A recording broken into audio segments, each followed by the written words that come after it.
Were there really a lot of cats and dogs killed? Apparently, I haven't looked it up on Snopes, but I do believe. I mean, that is the. You have to believe it. Yeah, right? It was like I think it was a Japanese like production or something like that. Does anybody there's got to be a Milo and Otis expert in here, right? Well, I also heard that Dudley Moore would strangle a dog every time he did voiceover work for it. Would you mind coming up? Well, you had we've got two guys and one was sitting one was right behind next the to other. each other. Let's bring them both up. They both have to come up. Let's let the first guy. His hand was up first. You sir, yes, please. If you're willing. Okay, great. And if he's we'll let you mean gene him like a professional wrestler. Take the chair from your beer, sir. All right. So what have you heard about Milo and Otis, and what do you know? And first off, what's your name? Adam. Hello, Adam. Hi, nice to meet you, everybody. Let me regale you all with the heartwarming. Did you get everybody's name? Yeah, this was messed up, especially because I loved this movie when I was a kid. And then you grow up and you find out that this Japanese company, not only did they literally this scene where the cat falls out, they were just taking cats and just throwing it off this cliff just to get this shot. And you see the cat's no, good, do it again. But wait, what do you mean you see? You've seen in footage? The movie, you see the cat falling off the cliff, and it's literally what they did was they just took live cats and threw them off a cliff till they got the. But you heard that? I just want to track down. Yeah, I heard the same thing. But do you know how credible is that information? It's Dudley Moore who did the voiceover for it. Admitted that as one of his biggest regrets that he was a part of the project when that came out.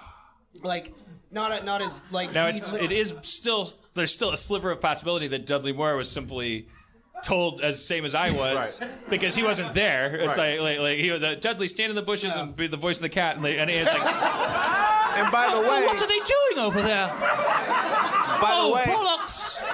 I think if he was to look back at the mass execution of cats and dogs and Arthur too, maybe he would have waited. On the rocks, maybe. Hey brother, can you spare $1 billion? That's a sign on the poster. but yeah, I mean, I'm just curious. I'm not trying to investigate or debunk you. I'm just curious, because I hear it and then I go I never know I never. We thought you worked for the ASPCA. So sometimes I spread shit and then later I look it up and I'm like, I've been spreading this shit for 3 years, and I want to take it all back. Yeah, and I can't.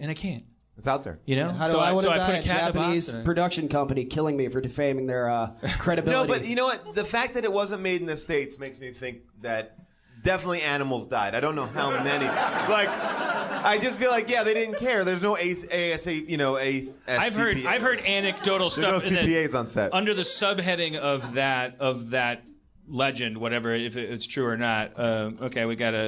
We love Harmontown, but it's like a town meeting. We got a research department in the audience. It's an AV Club article. Yes, animals were harmed. 21 films and TV shows that killed or hurt animals. Luck killed a bunch of animals, and that's HBO. Number one is electrocuting an elephant, 1903. Okay, snobs.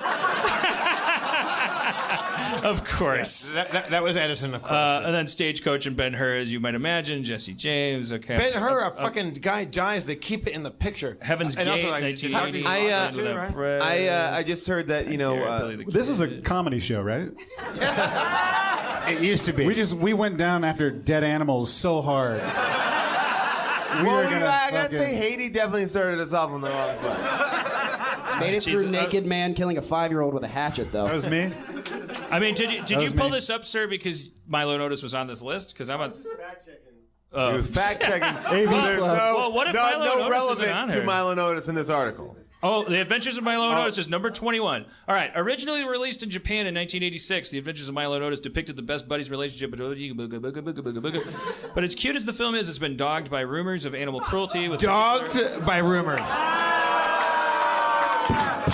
A- AV Club. Just like all my best episodes. Fucking A-. They're never gonna give you that A. They can't give it up. No, they're very hard to grade. You know what got an A? What? My last episode. They were like, yeah, get out of here. All right. Particular emphasis on a claim that 20 kittens were killed in the course of filming.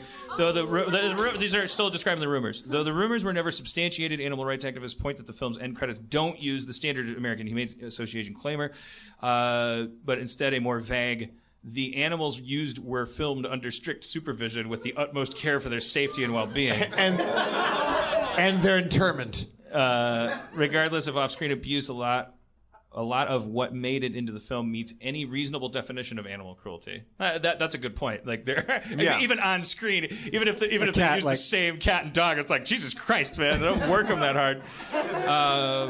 While some of the more harrowing scenes were cut for U.S. audiences, others remained, like the one in which the cat plunges more than 100 feet off a cliff into the ocean. Other controversial scenes include but there's no one knows. There is no. It's dying with those Japanese filmmakers. It's the last one on the list, and they don't say that there's no reference. The one that I want to look at is, I remember as a kid, and I've only been able to see images of it online, Benji at Marine World, and they put Benji in a wetsuit and then submerged him, made him dive. What? So he's wearing like an old school, like 20,000 Leagues Under the Sea kind of helmet, like a circular like fishbowl helmet, and he's in his own wetsuit diving. And I'm like, well, I know this dog is underwater, and I don't think that wetsuits for dogs are a thing. So I'm guessing this is inhumane. Wait, what was your name again, sir? Sorry. Adam. Adam. And what oh shit, sorry. Do you think you have a line to any more information than Adam had? There's a couple more stories about it, but like you said, everything's just still kind of Okay. So still unsubstantiated. But what was your name, just so we can... Ben. All right. Well, thank you, Ben and Adam, for being our Milo and Otis correspondent team. I wouldn't put that credit on your resume though. Like Harmontown Milo and Otis expert.